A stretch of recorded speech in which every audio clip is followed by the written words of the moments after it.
we have to know that there are people who have differing angles on this and they can contribute something. And so the work you're doing, which is to liberate people's imaginations from whatever it is that they're constantly being told they have to believe, is wonderful, because it will bring different facets of truth to light.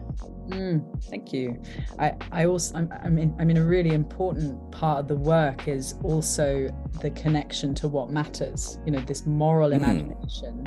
The way I see that is that rather than following moral laws and rules that can actually be, massively manipulated, religion, can be wonderful. It can also be very harmful. Absolutely.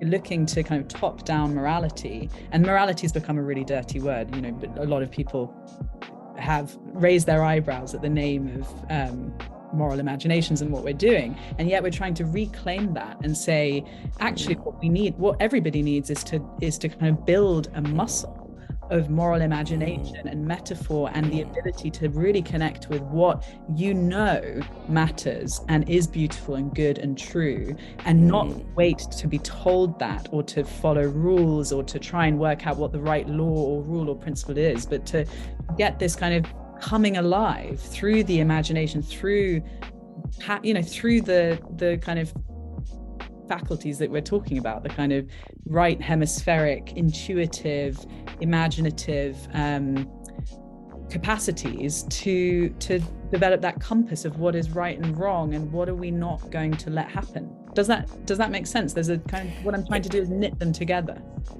I love that. And I think you ought to wear the superciliousness of these people who raise an eyebrow when you talk about morality as a badge of pride. It shows that you're really onto something important, because nowadays everything that's really important is being attacked and destroyed, because it demands of us some degree of self-restraint.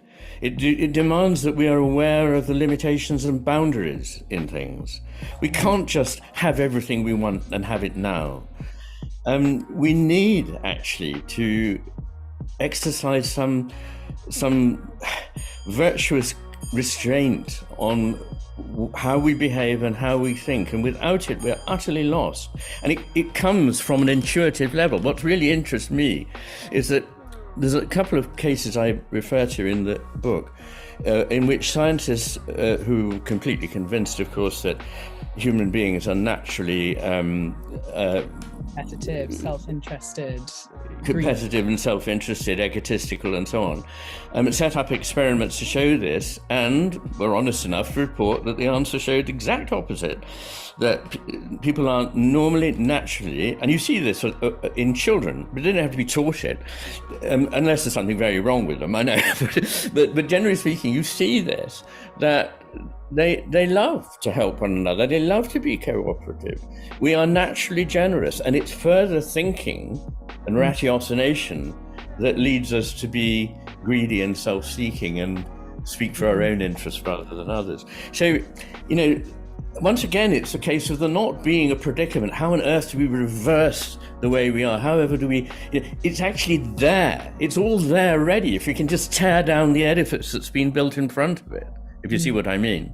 Completely. And the systemic, we haven't really talked much about, the systemic forces that keep us into, that really encouraged the kind of qualities you're talking about. Let's do so. What's capitalism? Capitalism. What do you? Didn't see capitalism mentioned so much explicitly in your book, but I'd be really curious to hear, where the place for the kind of systemic critique of where we find ourselves is. Well, I suppose the thing about capitalism